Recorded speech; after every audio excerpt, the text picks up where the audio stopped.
Do you want to know how you can use the translator tool on QuillBot?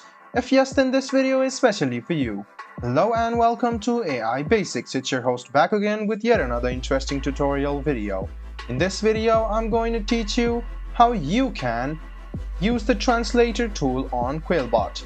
Go ahead and open QuillBot.com on any of your browser and log into your account.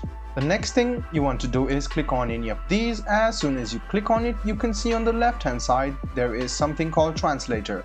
Tap on it. You can see you can detect the language clicking on this icon, and you can change the language which you want to. So go ahead and paste the text over here and click on translate.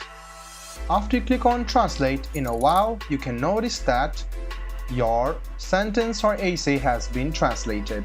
You can also translate it to many languages which are offered over here. So these are some of the languages offered by QuillBot. You can select the language from here.